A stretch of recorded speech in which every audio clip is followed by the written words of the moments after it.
She was homeless, rejected, and alone with her son until a hungry beggar offered her the last food he had, and unknowingly rewrote both their destinies forever.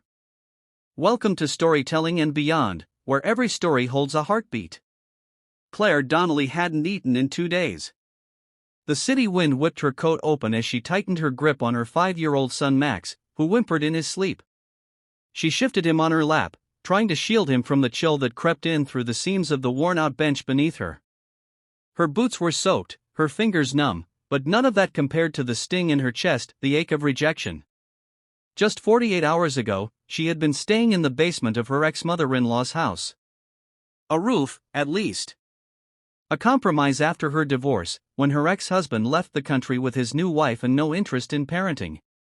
But all that ended when Max spilled soup on the carpet. That was all it took. Shouting, insults, and finally, the door slammed behind her, leaving her and her son out in the cold, holding nothing but a duffel bag in each other. Now, she sat in a downtown park, staring at the fading light, wondering if tomorrow would come with any hope at all. Across the path, under the canopy of a graffiti-tagged bus shelter, sat a man. His coat was layered over a second jacket, mismatched shoes too big for his feet, and a dirty red beanie pulled low on his brow. He was sitting cross-legged on flattened cardboard, a small cup beside him, mostly pennies, a couple of nickels. A torn piece of cardboard leaned on his lap with handwritten words in thick marker, hungry, not hopeless. Claire watched him through tired eyes. She didn't trust strangers anymore, life had taught her better. But something about the way the man just sat there, not begging, not bothering, just quietly existing. It was familiar. Suddenly, her stomach growled loud enough for Max to stir. He opened his eyes groggily and looked up at her. "Mama, can I have a cookie?" he asked, still dreaming. Claire's throat closed. They hadn't had cookies in weeks. She kissed his forehead and said, "Soon, baby. I promise." The man across the street must have heard. He looked up slowly, his eyes locking with Claire's.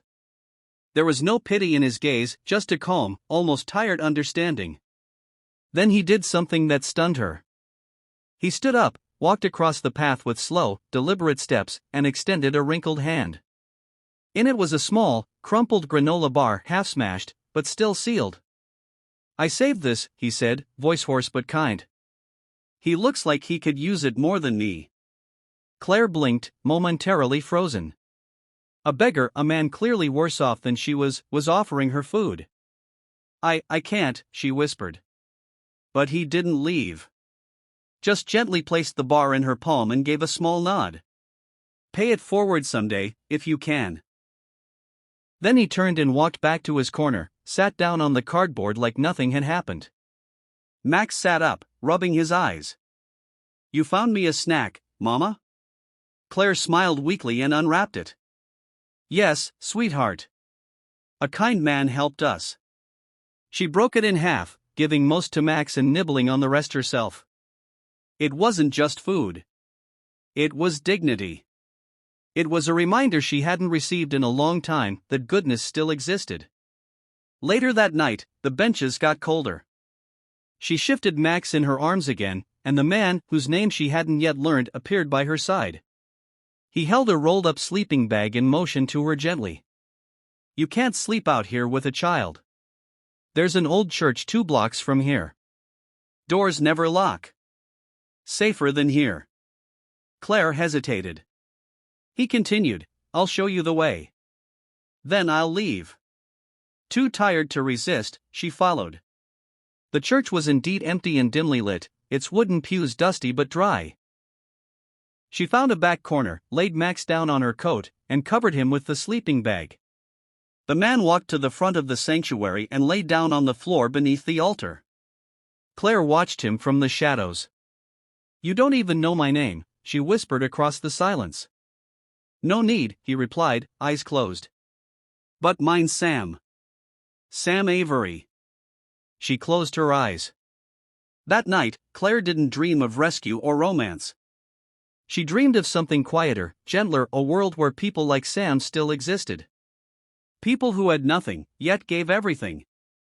And in that dark, hollow church, a spark of something unspoken began to flicker between 2 broken strangers. Not love. Not yet. But maybe, hope. Claire awoke to soft sunlight filtering through the stained glass windows of the old church, casting colored patterns over the wooden pews. Her back ached from the hard surface, but Max was still asleep, curled peacefully beneath the worn sleeping bag. For a moment, there was silence. No shouting, no cold wind, no rejection. Just the quiet hum of a space long forgotten by the world. She sat up slowly and saw Sam already awake, sitting near the altar, sipping something from a tin cup. He nodded at her with a faint smile. Found some instant coffee in my pack.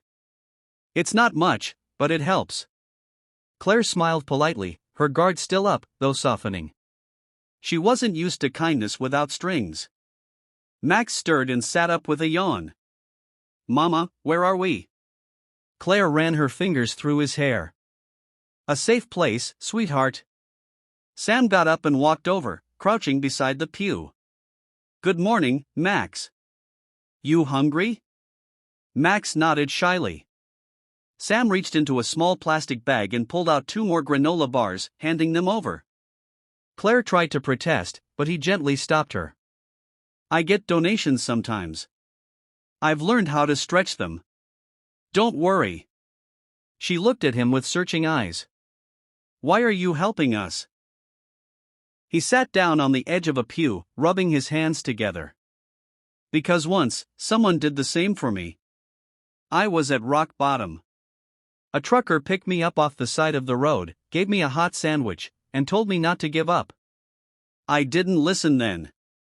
But his kindness stuck. I guess now it's my turn. Claire nodded, her throat tight.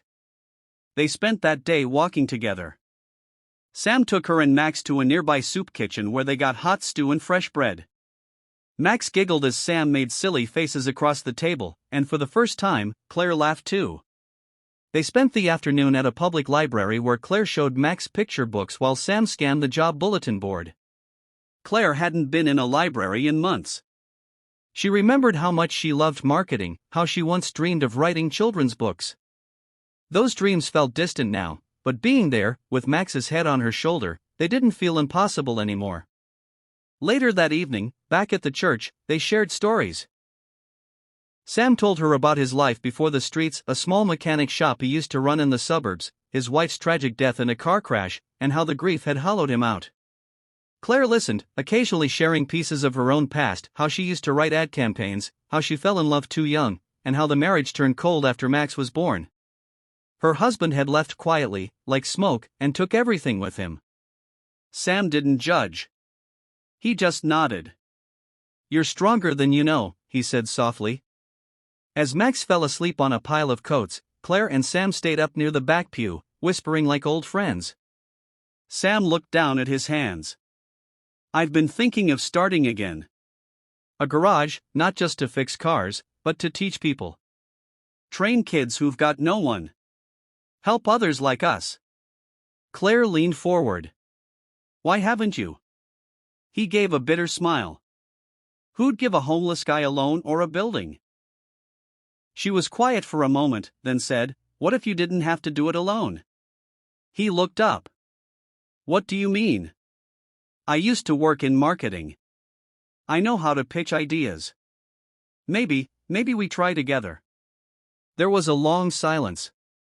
Then Sam's face broke into a quiet smile. All right then. Let's try. They didn't know where it would lead. They had no money, no influence. Just a couple of old dreams stitched together by bruised hearts. But that night, as the candles flickered on the church altar and the wind howled outside, something began to grow stronger than survival. Partnership. Trust. The fragile beginning of a new kind of family. Claire sat at the public library computer, her fingers flying over the keyboard as she revised the pitch for the 5th time. Beside her, Sam nervously tapped a pencil against the desk while Max sat on the floor nearby, drawing on scrap paper with a crayon donated by a kind librarian. The soft hum of printers and whispers filled the background, but inside Claire, everything felt electric. Okay, she finally said, turning the screen toward Sam. This version is cleaner, simpler. Emphasizes the human side of your vision. Rebuild and Rise Garage Fixing Engines, Rebuilding Lives. Sam read it slowly, blinking at the words as if unsure they truly belonged to him. That sounds like a real place. It could be, Claire said quietly. If we make enough people believe in it. That same afternoon, they visited the community center bulletin board and pinned the printout there. Claire had also emailed a copy to 3 local journalists, just hoping someone might take notice. 3 days later, while they were helping a man in a wheelchair change his flat tire outside the library, a woman stepped out of a silver hatchback with a camera around her neck and a notepad in hand. "You're Sam Avery and Claire Donnelly?" she asked. "I'm Ellie Hart from the Herald Weekly. I read your proposal. Do you mind if I talk with you?" Sam looked stunned. Claire hesitated. "You really want to cover this?" "I think people need to hear stories like yours," Ellie replied with a smile. By the next Sunday, the story was front page. From pavement to purpose, single mother and homeless mechanic build hope one bolt at a time. The response was immediate and overwhelming. A local garage owner named Dennis Markham called the library the next morning, offering his old shop space rent-free for 6 months. "I was going to sell it," he said, "but after reading about you, I think this is better." Donations started arriving: used tools, work gloves, spare tires, coffee thermoses, and handwritten letters of support. One envelope had a $500 check with a note: "My father was once in Sam's shoes. Thank you for reminding us what dignity looks like." Claire and Sam spent days sweeping the shop, repainting the walls, sorting the donated tools, and fixing broken equipment. Claire designed the logo, a simple gear and heart interlocked, painted onto the front sign, "Rebuild and Rise Garage." They opened with nothing more than 2 toolkits, 1 folding table, and an old car Sam fixed up for free. But word spread quickly. People came for oil changes, brake checks, and tire rotations, and left talking about the place that felt different. Sam refused to take payment from anyone unemployed. Claire kept track of clients on her laptop, while Max handed out cookies and offered everyone a crayon drawing with their receipt. Soon, a young man named Kyle showed up, barely 20, recently out of juvenile detention. Sam took him in, taught him to replace a radiator, and more importantly, listened. Then came Rebecca, a single mom who had fled an abusive partner and needed work. Claire found her a part-time desk job managing appointments and inventory. The garage wasn't just fixing vehicles, it was fixing people. One evening, as they closed up after a long day, Claire turned to Sam while locking the gate. "You remember what you said?" she asked. "About not being able to do this alone?" He smiled at her, brushing dust from his jacket. "I remember you offering to help me dream again." She stepped closer. "Well, I think we're doing more than dreaming now." He reached into his pocket and pulled out a small velvet pouch. She opened it, expecting maybe a ring, but inside was a silver pendant, a tiny gear fused with a delicate heart. "I can't give you diamonds," he said, voice trembling. "But I can give you this, and everything I have left." Claire pressed the pendant to her chest. "Sam, you already have." He wrapped his arms around her, and for the first time in years, they both felt entirely whole. Outside, Max's laughter echoed from inside the shop as he spun on a mechanic's stool. Inside, 2 people broken by life, bound by courage, began building a future. Not perfect. Not easy. But theirs. Months had passed since the garage first opened its rusted doors to the world, and now a line of cars stretched outside each morning before Sam even arrived. What had once been a forgotten building was now a beating heart of the community, and everyone knew its story. Inside, the smell of motor oil mixed with fresh brewed coffee. Rebecca sorted invoices near the reception desk while Kyle helped a customer refill radiator fluid. Max, now proudly donning a tiny apron with "Junior Mechanic" scribbled across it in red crayon, passed out flyers that read, "Rebuild and Rise Garage, Fixing Engines, Rebuilding Lives." Claire stood by the counter, going over appointment schedules, but paused as she noticed a figure stepping into the garage, a man in military uniform. Behind him, more soldiers followed, 1, then 2, then 20, until the entire sidewalk outside was filled with camouflage.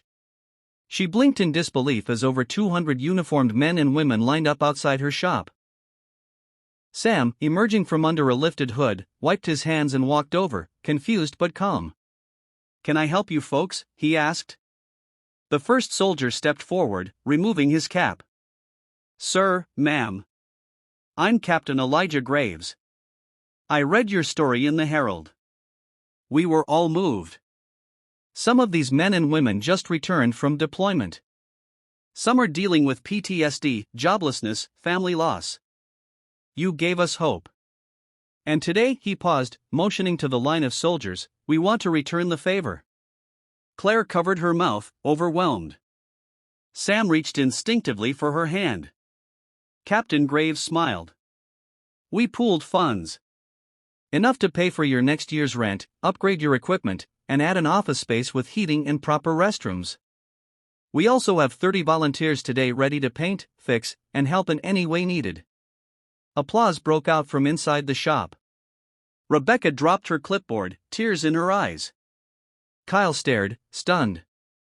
Max ran over, hugging Sam's leg.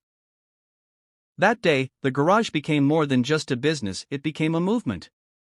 What had started with a granola bar and a quiet night in a church grew into something neither Claire nor Sam could have imagined. They held a small ceremony at dusk. Flags hung from the front awning, hand-painted signs read "Thank you veterans" and "Community First." Sam gave a speech, short, simple, heartfelt. I once thought no one saw me. I lived in shadows, quiet and forgotten. But one woman, one act of kindness, changed all of that. Claire, you didn't just feed me that night. You gave me back my life. Claire, blinking back tears, took the mic and added, and Sam gave me mine. We all carry scars, but here we fix more than cars. We mend each other. That night, they all shared food. Soldiers sat on crates beside mechanics. Children played in tire swings someone had strung up between two poles. Music played on an old radio, laughter filled the lot, and for the first time in years, the neighborhood felt like home again. Claire stood beside Sam, arms linked, hearts full. Sometimes family isn't who you're born with. It's who stands beside you when the world walks away. Thank you for watching Storytelling and Beyond. If this story moved you, don't forget to like, share, and subscribe for more real-life inspired tales that warm the heart and remind us that kindness can change everything.